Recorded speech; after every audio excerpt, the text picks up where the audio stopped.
Welcome to the Kathleen Project, capturing Manchester's industrial past.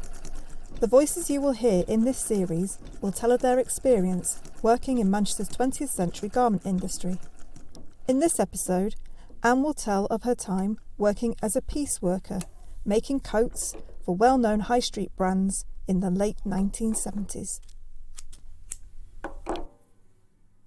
I worked from being 16, straight from school, and left at 20. I was nearly 21. And that was about 4.5 years. Yeah. There was a machinist job up the road in Ancoats, which is the place where they do cottons, on Bradford Road, called Raffles. And I applied for the job and got it. I already had a very keen interest in sewing from school, and I was really lucky to get in there because they didn't just put you at a machine and you stayed there all day. You were encouraged as a group of you, there'd be 6 at a time, to know every aspect of the company, from when the materials come in, what happens to them next. So then you go and visit the cutting room where there's bandshaws and all sorts of things. I always kept my hands behind my back because I am a toucher, but I knew that these things were dangerous. But they let us have a go. Yeah, it was just amazing. I didn't realise the fabric came in such thick quantities, massive big rolls, and they would have a machine that would sort of went through the tube of the roll. These rolls were, goodness me, they could have been 12 foot wide, and they would unravel it on like a big machine, and it would go all the way down, stop, and go all the way up. So it was like a bit like a V&S ice cream, and they were always making sure that all the pattern matching was the same. It was an enormous amount. I had no idea when I went up to the cutting room. For some reason I thought it just arrived cut. It didn't. So it was so good that they showed us this, wasn't it? And then you'd go onto the factory floor where the pieces of jackets, coats, we used to make coats and jackets for Marks and Spencer's, C&A and Debenhams, and on the factory floor somebody would be sewing the sleeves, someone would putting the sides on the back, somebody would be doing darts, and each person did their own bit. And so then how did that go? How did that arrive with you? Did you just get a bundle and you just worked your way through? You got a bundle tied in some other bit of fabric that they had, and you'd pick your bundle up, and on the bundle it would have stickers, and you would put your initial and pick your sticker up and put it on an A4 piece of paper where it had like a dog clip on a board, and those were your bundles and what you'd done. So if say I made a boo-boo on one of mine, it would come back to me and you'd redo it. You wouldn't get paid for it, but you'd redo it.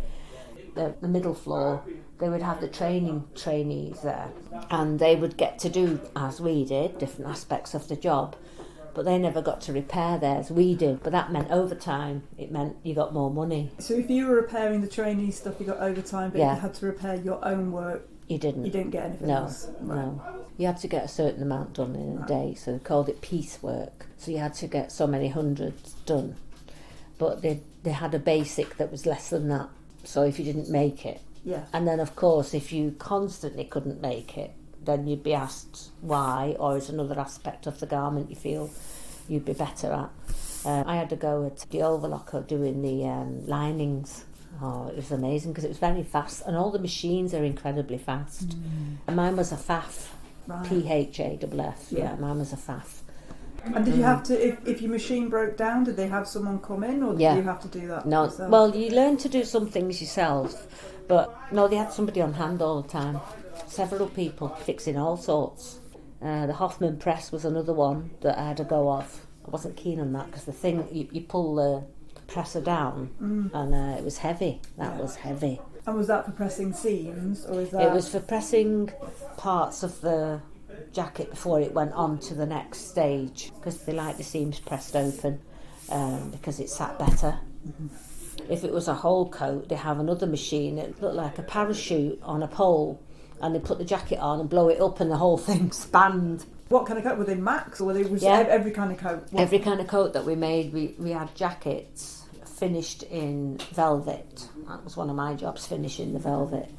We had Max. Oh, there were some beautiful ones. A lot of them were wool, top stitched, beautiful. One of my jobs was to do finishing, and I would finish the garments that would have piping on to make sure the piping was finished off immaculately. Some of it was machine sewing, some of it was hand sewn or finished. They have to meticulously look at every aspect of every single garment to make sure that it's the standard that it should be. Nothing was ever slapdash or shoddy. It was right up there.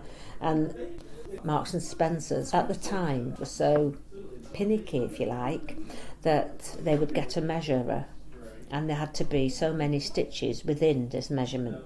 And if there wasn't, they wouldn't buy it. They were that picky. I mean, in terms of the patterns then, obviously you're getting them already cut out, but were they patterns that, say, for example, Marks and Spencer's or Debenhams had given the company, or the company designed them and then say this is what? No, it must have been, the design must have gone to Marks's and C&A and Debenhams. They would pick the design they want, and then they would have somebody master the pattern from that and then bring it to us, and we would have to decide how much it would cost to make the garment, how much we were prepared to charge them, so there'd be a bit of to and fro. But we always got the contract. Well, how much were you getting paid then? What kind of salary was it? Well, it wasn't much at all. I'd come out barely with £25 a week. Okay, so kind of £5 a day. Yeah, and I spent 15 of that on travel, so I was barely left with £10 left. And then I had to pay my keep out of that, because you paid keep in them days. So I was lucky that my mum would give me £5 back.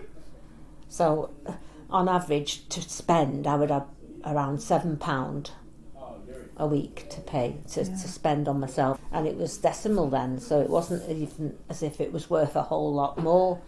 It wasn't. So were you in like a big room? I mean, how many people were you working with? Oh golly gee. Well, when we got made redundant, 1982, 450 people were made redundant then, and they were spread throughout the building, and the building was on 3 floors. Everything was really clean. It was never too hot or too cold. And were there windows? Did they open them up, or was it kind of just a... We had air conditioning because we were on the basement underneath the ground, so we didn't have windows. It was funny though, because in the winter you knew no different. You arrived in the dark, you left in the dark, but if you went out for your dinner, you were near blinded. How long did you get off for your lunch then? An hour. And did they have anything like a canteen? Yes, they did. They had a canteen, they cooked from scratch. They used to do a breakfast for you in the morning. Bacon butties were the thing of the day, but I was a vegetarian, so I got toast. I like toast, and often if they would burn it, they'd save it for me because I also like burnt toast. They also had a smoking room, which, you know, to me it was normal, but looking back on it now, it wasn't. It was really out there. We weren't stood in the rain or anything. You weren't allowed to smoke at the machines, obviously, because of the fire risk, but they had a smoking room, and they used to play the very old songs on a ring, and we all got presented with our own pair of scissors, metal ones, black handles. They were amazing. I was very proud to work at Raffles. It was lovely to walk through these lovely posh shops and see the things that you took part in making. And I didn't realise how fortunate I was till afterwards, because people would call it the rag trade or a sweatshop or anything, and I never felt like that. I just loved it. A lovely bunch of people. The bosses were bosses, you know. They'd come round now and again, but the people were just wonderful. Absolutely wonderful. Thank you for listening to this episode of the Kathleen Project. The project is brought to you by Stitched Up and supported by Historic England. For more information, please contact Stitched Up at hello@stitchedup.coop or on Instagram or Facebook @stitchedupcoop.